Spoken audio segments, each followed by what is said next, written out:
Yes notice ક્લાસમાં ફેરવી રહ્યો છું.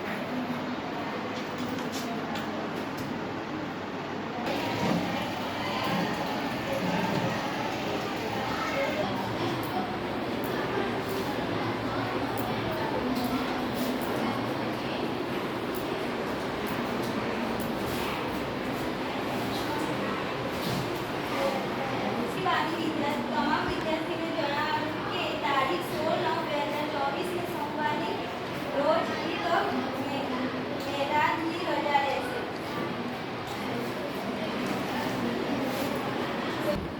તેણે તપશ્ચર્યા કરી મહાદેવને પસંદ કર્યું. મહાદેવે વરદાનમાં વિકલ્પ મૂક્યો. કાં 16 વર્ષ જીવનારી સદગુણી બાળક, કાં તો 100 વર્ષ જીવનાર મૂળ બાળક. તમે પસંદ કરો. હવે બેમાંથી કયું મેં પસંદ કરો? ઋષિએ ધર્મપત્નીને પૂછ્યું. સદગુણી બાળક ફક્ત 16 જ વર્ષ ભલે જીવે, એ જ મૂળ બાળક થશે એમ ગણી બંને જણાએ એ જ માગી લીધું.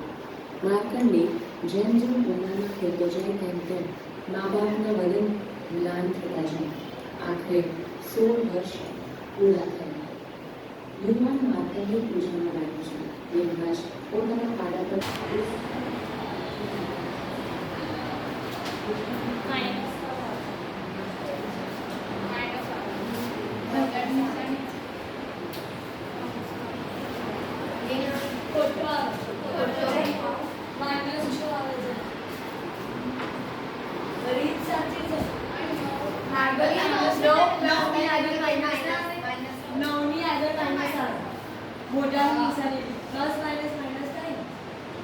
ચારે બાજુ મળ્યો ધીરેથી. He touched it and said. તેણે તે મૂર્તિને ટચ કરી હાથ લગાવ્યો. It too soft અને કહ્યું કે આ તો ખૂબ જ કોમળ છે, but very cold. પણ આ મૂર્તિ set the Lord excited. આ મૂર્તિને જાણવા દેવદૂત ઈશ્વર ખૂબ જ ઉત્સાહમાં આવ્યા. You cannot imagine what this mother can do and endure. તમે ધારી પણ શકતા નથી તેઓ માતા કામ કરી શકે છે. એટલું બધું સહન કર્યા કરતા પણ માતા બધું જ કામ કરી શકે છે. થો એટલે મજબૂત.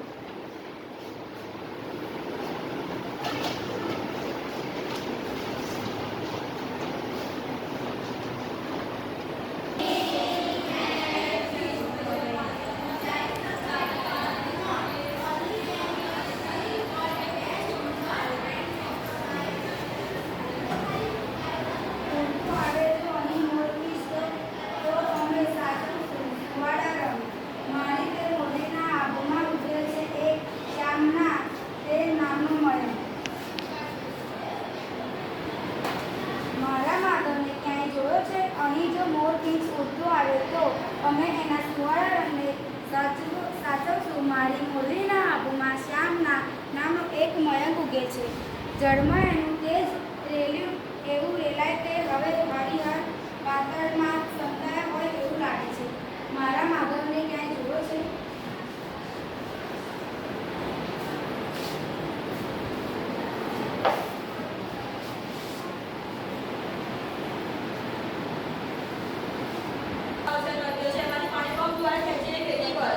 ખેતીમાં પણ પ્રદૂષણવાળું પાણી આવશે. તેના લીધે આપણું સેહત પણ બગડે છે. તેમાં ભૂમિગત જળમાં રહેલા પ્રદૂષણની ટકાર થાય છે. એ પ્રદૂષણ આપણે ફેક્ટરી દ્વારા આવે છે. ભૂમિ પ્રદૂષણની અસરો. ક્યારેક ભૂમિને સંપૂર્ણપણે અથવા ગુમાવીને તદ્દન નિરુપયોગી બને છે. તે પ્રદૂષણની ટકાર છે અને જમીન પર ફળદ્રુપ જમીન પર બિનઉપજાઉ જમીન બની જાય છે. જે તે પ્રદેશની પાક તરાહ બદલી પડે છે. તેની અસરો સરકારે રોજગારી અને લોકજીવન પર થાય છે. હવે એ બધું સજીવો ખાશે તો સજીવો તો બીમાર જ પડવાના છે. તેની અસરો પડી આપણે એના જાણીએ. બીજું આપણે સમાચાર કાઢીએ કે કહે છે કે આપણે એવું નથી કરતા આપણે ત્યારે ડર રહે છે ને ભૂમિ ત્યારે આપણે કાપી શકીએ છીએ અને બધા સમય આપણે મળવું પડશે. તો ફરી ચાલુ કરે છે કે ના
હોય છે એને.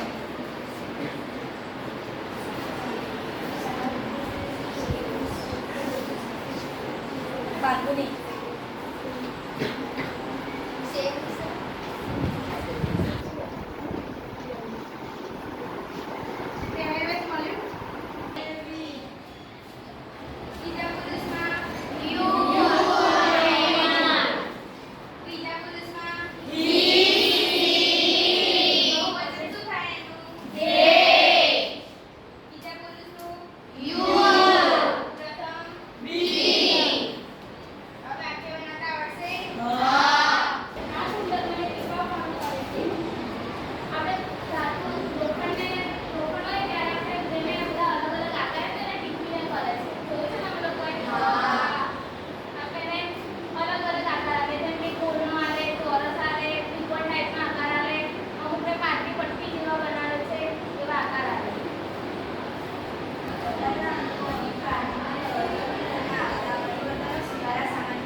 મળીને સંસ્કૃતિ બનાવે. સંસ્કૃતિ એટલે માનવ મનનું ખેડાણ.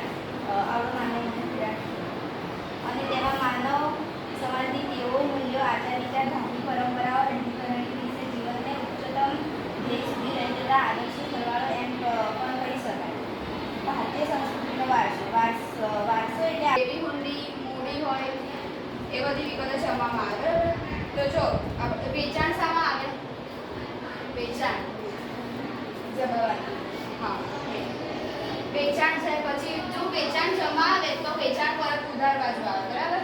વેચાણ પરતની ઉધાર બાકી અને વેચાણની જમા બાકી. એવી જ રીતે ખરીદીની ઉધાર બાકી અને ખરીદ પરતની જમા બાકી. બરાબર? પછી આપણને મતલબ કમિશન, વટાવ, જે આપણને કમિશન મળે, વટાવ મળે એ બધું જમા બાકીમાં આવે અને જે આપણે આપીએ મતલબ કે ગ્રાહકોને આપીએ એ ઉધાર બાકીમાં આવે. બરાબર? એટલે કે આપેલ વટાવ હોય, આપેલ કમિશન હોય એ બધું ઉધાર બાકી આવે. અને જમરૂપી આર્યન પર વગેરે શબ્દોનો ઉપયોગ થાય છે. પૂર્વ, પશ્ચિમ, દક્ષિણ ત્રણ દિશાઓમાં સમુદ્ર અને ઉત્તર દિશામાં હિમાલયની ગિરિમાળા એવી કુદરતી સીમાઓ ધરાવતો આપણો દેશ છે. આપણા દેશની સમૃદ્ધ ભારત જેવા મોસમી આબોહવા ધરાવતા દેશોમાં શિયાળામાં હિમ પડે છે ત્યારે જીરું, ઈસબગુલ, વરિયાળી, તમાકુ, કપાસ વગેરે પાકને ખૂબ જ નુકસાન થાય છે. જ્યારે ભારત જેવા દેશોમાં આબોહવા ધરાવતા દેશમાં શિયાળામાં હિમ પડે છે ત્યારે ઘણા બધા પાકોમાં નુકસાન થતું હોય છે. જેમ કે જીરું, ઈસબગુલ, વરિયાળી, તમાકુ, કપાસ વગેરે. તે બધા આપણે જોઈએ બધા પાકોમાં ત્યાં લોકો વસતા હોય ત્યાં ખાલી મતલબ માત્ર એક જ ટોયલેટ હોય.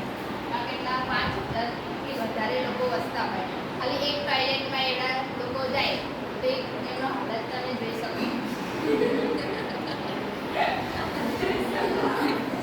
હા, તો આપણે સામાન્ય વાતાવરણ આપણે આખું નીચેનું વોશરૂમ 4 લોકો જાય તો આપણને ગમતું નથી તો એનાથી એટલી બધી વસ્તી પાય તો એ લોકો સહન કેવી રીતે કરે?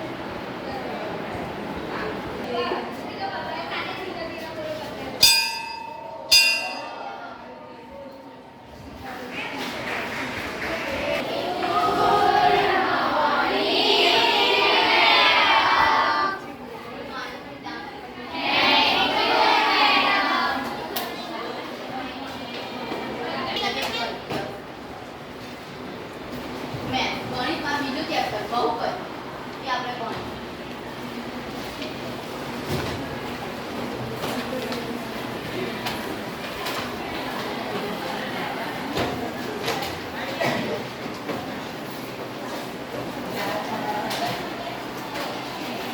આગળ છે કે ત્રિપદી એટલે કે ત્રિઘાત એટલે શું?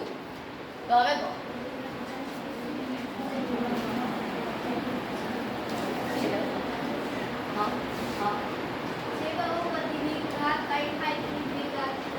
Very nice. ઠંડુ પીણું અને માટી એક જ પ્રકારના કણો ધરાવતા પદાર્થો નથી.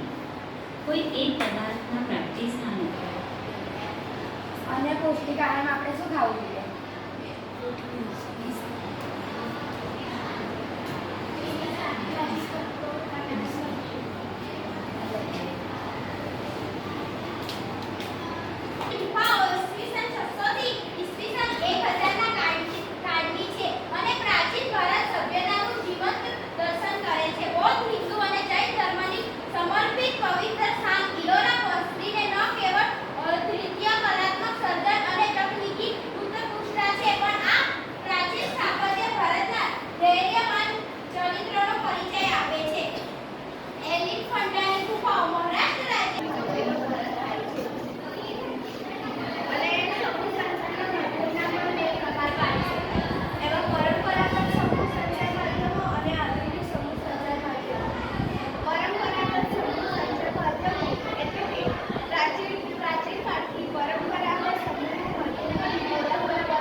સમીકરણ 2 પરથી x + 2y = 3 સમીકરણ 2 x = 3 - 2y સમીકરણ 3 x ની કિંમત સમીકરણ 1 માં મૂકતા 7x - 15y = 2 x ચાલુ રાખવું એક અક્ષર સતત પેરેન્ટિંગ સતત પેરેન્ટ પાછળ પેરેન્ટ બધું જોડે છે અને તે આગળ છે તેનો એક ઉકેલી કરી છે એક પછી એક બધું ઉકેલ કરી દે છે પહેલા શું કરું સુગરના જે સુગર જે હોવાનો તો એના જગ્યાએ શું હતું સ્પીડ હવે પછી શું કરું દિવાલ પર શું જોડાય પછી માર્કેટમાં ગયો તેના આગળ માર્કેટમાં બારી મૂકેલી છે the pillars he upset the apples in the market stalls and had changed price table of orange and nuts.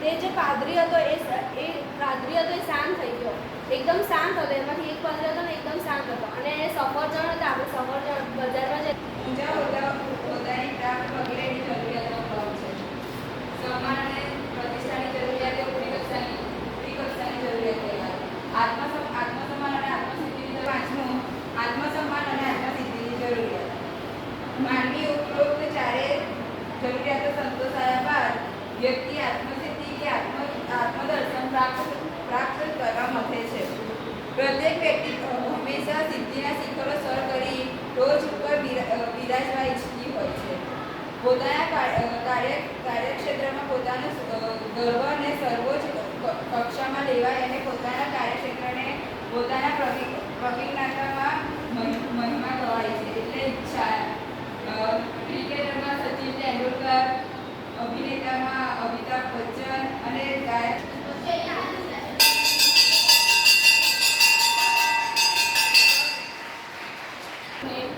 હાથથી પકડી અને બીજી જગ્યાએ મૂકીએ ત્યારે આપણે બળનો ઉપયોગ કરીએ જેમ કે પેન છે એને આપણે આ બેન્ચીસ પર મૂકીશું ત્યારે તે નીચે સળગશે એટલે ગતિ કરશે અને જ્યાં સુધી આપણે તેને હાથમાં કે પકડશું નહીં ત્યાં સુધી તે એક નિયમિત ગતિથી ગતિ કરશે દૈનિક જીવનમાં આપણે જોઈએ છે કે હોય છે તમે બધાએ જોઈએ જશે અને પહાડી જમીન પહાડી એટલે જે ઊંચા પ્રદેશો હોય છે ને એમાં ત્રિકોણ આકારની હોય છે પહાડી જમીન એને આપણે પહાડી જમીન તરીકે ઓળખીએ કે આમ જમીનમાં રહેલી વિવિધતા પણ વનસ્પતિ જીવનમાં વૈવિધ્ય લાવે છે જે જમીનમાં જે જમીન છે ને આપણી એના કારણે પણ વનસ્પતિમાં છે ખૂબ વિવિધતા જોવા મળે છે કારણ કે જમીન સારી ના હોય ને તો વનસ્પતિ સારી ના થાય અને જમીન જે એકદમ પડખા હોય મસ્ત જમીન હોય તો આપણું વનસ્પતિ છે ને ખૂબ જ સરસ થાય છે અને એકદમ વૃક્ષ મોટું હોય છે અને બહુ જ મસ્ત હોય છે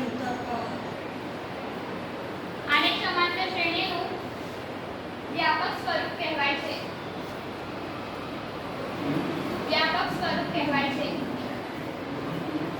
લખાઈ ગયો બધા અમે થોડા ઉદાહરણ લખાઈશ એ લખી અને પોઈન્ટ પાડો પ્રત્યેક પદ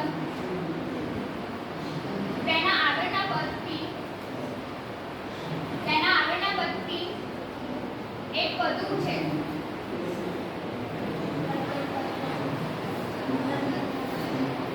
તેના આગળના પદથી એટલે નકામા કચરાને વિઘટિત કરવાની એટલે કે સ્વરૂપ બદલી નાખવાની જૈવ વૈજ્ઞાનિક પ્રક્રિયા.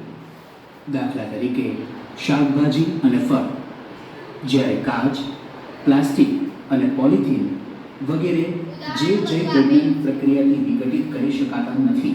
કરી ગયા છીએ કે જીવન નિર્વાહ અને આધારે સજીવોને ઉત્પાદકો ભોગીઓ તેમજ વિઘટકોના જૂથ કે સમૂહમાં વહેંચી શકાય છે. આવો યાદ કરવાનો પ્રયત્ન કરીએ છીએ. સ્વનિર્ભર નિવર્તન તંત્ર સ્વયં બનાવે છે. નિવર્તન તંત્ર એ સ્વયંભૂ બનાવે છે. આવો યાદ કરવાનો પ્રયત્ન કરીએ છીએ. કયા સજીવો સૂર્યના પ્રકાશ તેમજ ક્લોરોફિલના હાજરીમાં અકાર્બનિક પદાર્થોમાંથી કાર્બનિક પદાર્થો જેવા કે પોતે માલિક અને સંચાલક હોય છે, તેથી તેને પૂછવાનું હોતું નથી ને પોતે ઝડપથી નિર્ણય લઈ શકે. માલિકીની દેવું ચૂકવવાની જવાબદારી અમર્યાદિત હોય છે. અમર્યાદિત જવાબદારી એટલે પેઢીના દેવાની ચૂકવણી માટે માલિકી અંગત મિલકતો ઉપર લેણદારો દાવો માંડી શકે. બીજી રીતે કહી શકાય કે માલિકને ધંધામાં ખોટ જાય તો ધંધાનું દેવું વધતું જાય અને ધંધાની મિલકતો દેવું ચૂકવવા માટે અપૂરતી હોય તો ધંધાના માલિકે પોતાનું અંગત મિલકતો વધારાનું પૂરેપૂરું કરવાની જવાબદારી રહે છે. કે કંપનીની કે કારખાનાની બધી જ મિલકતો આ ચૂકવવા છતાં દેવું પડે નહીં, એટલે તેને પોતાની અંગત મિલકતો વેચવી પડે છે. જ્યારે આપણે દીકરી પરણાવીને આપણે સાસરે મોકલીએ છીએ, તેવી જ રીતના છે કે દીકરી સાસરે ના જાય, જમાઈ સાસરે આવે. એવું સાંભળ્યું હશે તમે? હા, બસ આદિવાસી બિલગરાસિયા હોય એમાં એવું હોય. આપણે એ કેવું હોય કે આપણે પરણીને આપણે સાસરે જવાનું હોય, તે ઘડી આદિવાસી બિલગરાસિયામાં એ લોકો છોકરાઓ પરણીને એમના સાસરે આવે. આપણા કરતા ઊંધું હોય એમના રીતિ રિવાજ પ્રમાણે.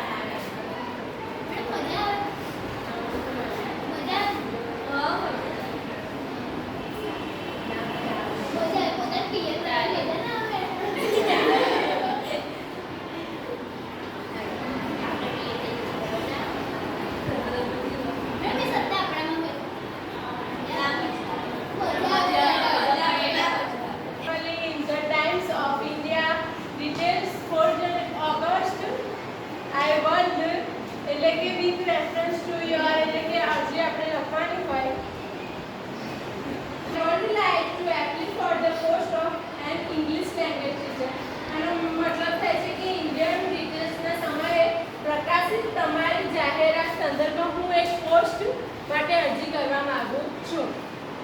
એટલે કે હું એના વિશે અરજી કરવા માંગુ છું. એ ડિરેક્ટરને અરજી કરવા માંગી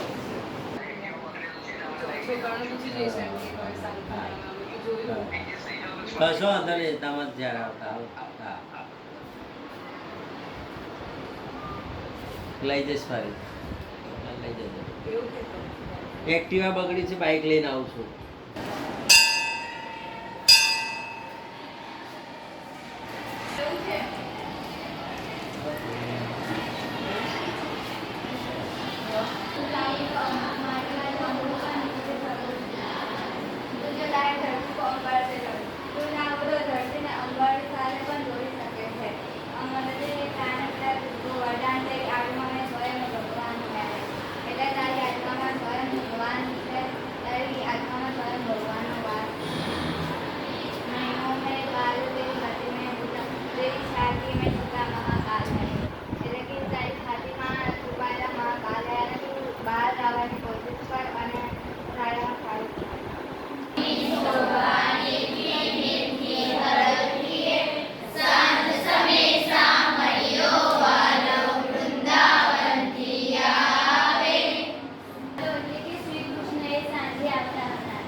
દરેકનું લક્ષ્યાંક પર પહોંચવું હોય તો ઘોડો દોડવો પડે છે.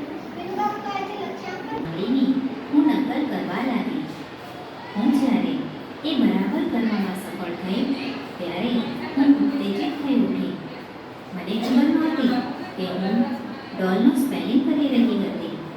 Some days later, we were walking in our garden. Suddenly, my teacher put my hand under the water tap. As the cool flow of water તો પછી અમે અમારા બાગમાં ફરી રહ્યા હતા. અચાનક જ મારા શિક્ષકાએ મારો હાથ પાણીની નળ નીચે ધર્યો. ઠંડા પાણીની ધાર મારા હાથ પર પડી રહી હતી. ત્યારે તેમણે મારી બીજી હથેળી પર વોટરનો સ્પેલિંગ લખ્યો. માણસને ઘોડાની ઓળખ કરવામાં વાસ્તવિક ઘોડો હાજર કરવો જરૂરી નથી. તમારે ઘોડા વિશે જાણવું હોય તો તમારે વાસ્તવિક ઘોડાની અહીંયા હાજર કરવો જરૂરી નથી. ચિત્ર દ્વારા પણ તમે તેનું જ્ઞાન મેળવી શકો છો. કોઈ જિજ્ઞાસુ કે વાસ્તવિક ઘોડાની સમજ કે ઓળખ આપી શકાય છે. એની અનુપલબ્ધતા એટલે કે તે એટલે ઘોડો રિયલમાં ના હોય પણ તો બી ચિત્ર દ્વારા તમે તેની સમજ અને જ્ઞાન મેળવી શકો છો. આ કારણે જ્ઞાન પ્રાપ્તિના ઉપાયોનો બોધ કરવા માટે જ્ઞાનની પરિકલ્પના કરવામાં આવી છે. અને અહીંથી તમે ચિત્રના ઘોડો રિયલ ના હોય તો ચિત્ર દ્વારા પણ તમે તેનું બધું સમજી શકો છો કે આ ખેડૂતો સતત રહેતા નાણાંના પ્રવાહને ઉત્પાદન આવક પર એટલે કે રાષ્ટ્રીય આવકનો ચક્રાકાર પ્રવાહ કહેવામાં આવે છે. આવકનો આ ચક્રાકાર પ્રવાહ અર્થતંત્રને સતત ધબકતું રાખે છે. એટલે ચક્રાકાર પ્રવાહ સૂચવે છે કે રાષ્ટ્રીય આવક 3 રીતે માપી શકાય છે. આ સૂચવે છે ચક્રાકાર પ્રવાહ સૂચવે છે કે રાષ્ટ્રીય પ્રવાહ 3 રીતે માપી શકાય છે. ઉત્પાદનની રીતે, આવકની રીતે અને ખર્ચની રીતે. 2, 3 અને 4 અંકી લેવાનું. તો આમાં જોવાનું કે 1, 2, 3, 4 ક્યાં છે? સરવાળો લીધો. 1 1 2 આવશે 1 1 2 પછી 2 3 1 2 3 2 4 આવશે અને આ આવશે 1 ને 3 આવશે અને 3 ને 1 આવશે.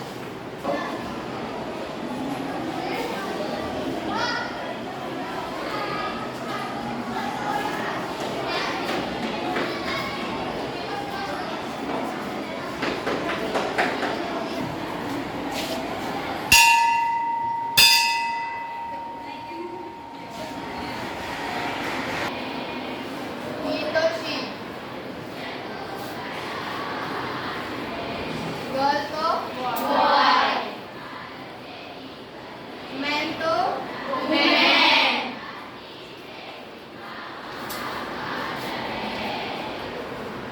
બરાબર?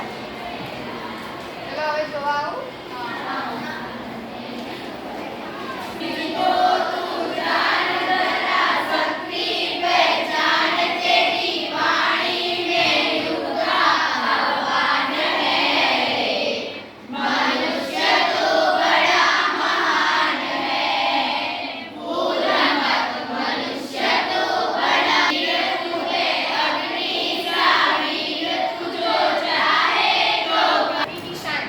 આ કોણે લખ્યું હતું? પંડિત ભરત વ્યાસે.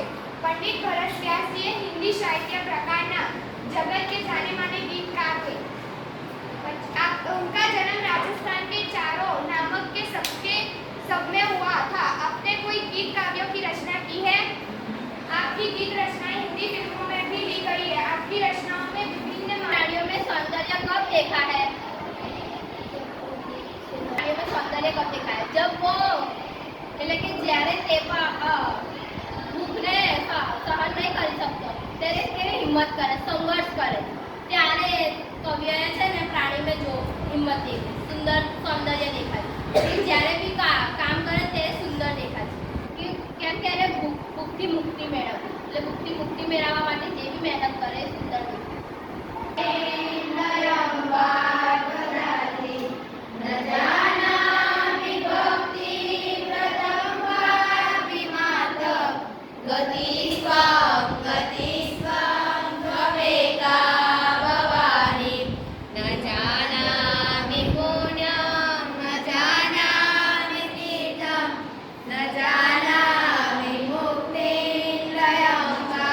કદાચિત